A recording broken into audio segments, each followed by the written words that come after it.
세계 최강국이고 최고 부자 나라인 미국을 따라잡겠다는 게 중국 애들의 목표인데, 이 얘기 해야 되나요?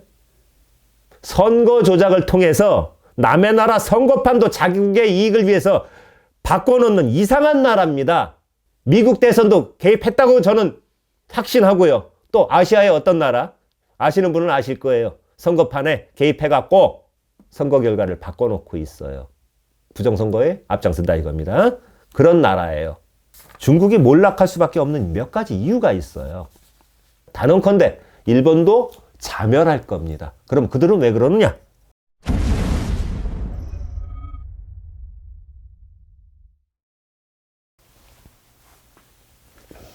안녕하세요. 이번 주제는 무속하고는 조금 동떨어진 주제인데 그래도 하겠습니다. 평소부터 하고 싶었던 얘기고요. 중국은 수년 내에 5, 6개의 나라로 분열된다.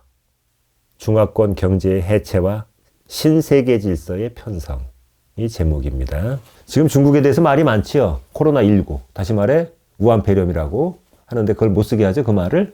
그거의 발원지가 중국이라는 건 뭐 부정할 수 없는 사실이고요. 코로나19의 발생 이후 중국을 혐오하는 마음이 좀 많아요. 뭐 중국인이 그렇다기보다 그 중국 정부가 좀 못하는 게 많지 않습니까? 공산 정권이. 그리고 사람들 사이에 그런 마음이 있는 것을 부인할 수는 없고, 그런데 어쨌든 세계 경제 질서나 뭐 어떤 정치 질서에서 차지하는 중국의 비중이 작다고 못하지 않습니까? 세계 2위의 경제 대국으로 알고 있어요. 미국 다음가는. 마오쩌둥, 다시 말해 모택동 시대의 대나무로 가려진 소위 말해서 주계장막이라고 그랬어요.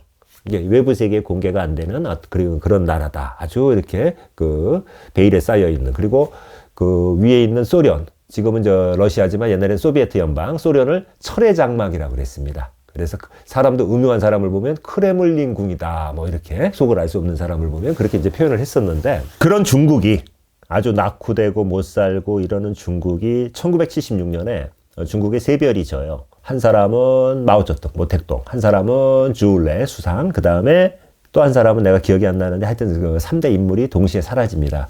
그런 이후 화국봉 체제, 그러니까 다시 말해서 과도기 체제를 잠깐 겪고 나서 1970년대 후반 80년 초에 작은 거인 덩샤오핑, 덩소평이 집권을 하면서 중국을 획기적으로 바꿔놨어요.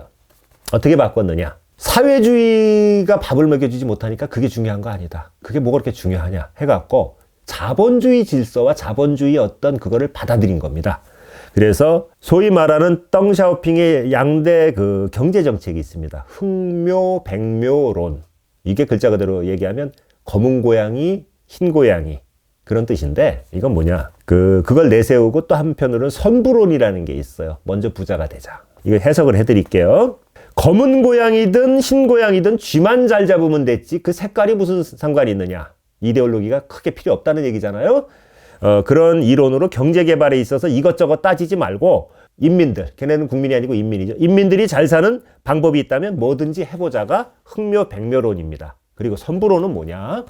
누구든지 부유할 수 있는 사람이 먼저 부유해지자는 이론이에요. 부자가 되어야 나눠줄 게 있잖아요. 그렇죠?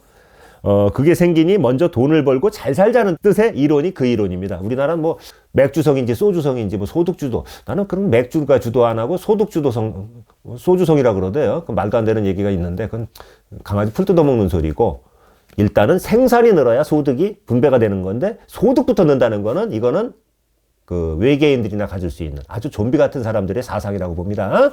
그 얘기는 거기까지 하고, 고도의 경제 성장을 일으켜가지고 이제 그 미국을 따라잡으려는 게 중국의 목표입니다. 세계 최강국이고 최고 부자 나라인 미국을 따라잡겠다는 게 중국 애들의 목표인데, 줄기차게 고도의 경제 성장을 일으켜 왔어요. 80년 이후 해마다 거의 10몇 %에.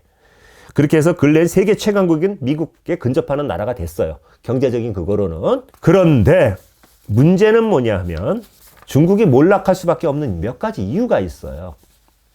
연속되는 수해, 화산, 폭발, 질병 등이 계속 발생할 겁니다. 두고 보십시오. 그래서 공산당 지도부의 그 어떤 권력의 입지를 굉장히 약화시킬 거예요. 그리고 경제의 양적 팽창과는 맞지 않는 중국 공산당의 인권 유린과, 인권 유린 아시죠? 빠른궁 하는 사람들 막 갖다가 해부해가지고 저 인체 표본 전시회에 놓고, 그런 인권 유린과 강력한 중앙 집권 방식이 민심의 이반을 초래할 거예요. 민중 봉기가 난다는 얘기입니다. 그리고 소수민족에 대한 지나친 탄압과 말살 정책으로 봉기가 일어날 겁니다. 분열되는 촉진제가 되겠죠. 그리고 코로나19의 발원지로 지목돼서 세계 각국의 지탄을 받고, 무슨 얘기인지 아시죠? 그게 왜 나왔을까요? 도덕적으로다가 굉장히 좀 지탄받은 행동 아니겠습니까? 그 봉쇄 정책에 직격탄을 맞을 거예요. 왜 다른 나라들은 중국한테 당하고만 있어야 됩니까? 받은 만큼 돌려줘야죠. 그렇죠? 그리고 21세기의 진시황제인 아주 욕심 많은 시진핑의 지나친 권력욕과 탐욕이 중국의 해체를 일으키는 기폭제가 될 겁니다. 두고 보세요. 역사를 돌이켜보면 그 흥성했던 고대 로마 제국이 왜 멸망했겠습니까? 왜 했다고 보세요? 지도층, 다시 말해 귀족의 도덕적, 윤리적 타락이 그 시발점이었어요. 무슨 얘기인지 아십니까? 모랄 해저드라고 그러죠. 중국 공산당은 천인공노할 짓을 하고 있고, 그리고 타락했어요. 그리고 또 한 가지, 이 얘기 해야 되나요? 선거 조작을 통해서 남의 나라 선거판도 자국의 이익을 위해서 바꿔놓는 이상한 나라입니다. 미국 대선도 개입했다고 저는 확신하고요. 또 아시아의 어떤 나라, 아시는 분은 아실 거예요. 선거판에 개입해갖고 선거 결과를 바꿔놓고 있어요. 부정선거에 앞장선다 이겁니다. 그런 나라예요.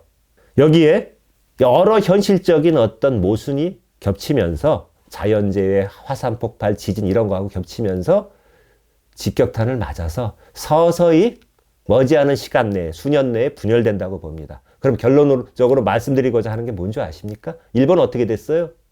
일본 열도가 가라앉고 있죠? 그리고 지진과 화산 폭발과 심심치 않게 나지 않습니까? 단언컨대 일본도 자멸할 겁니다. 그럼 그들은 왜 그러느냐?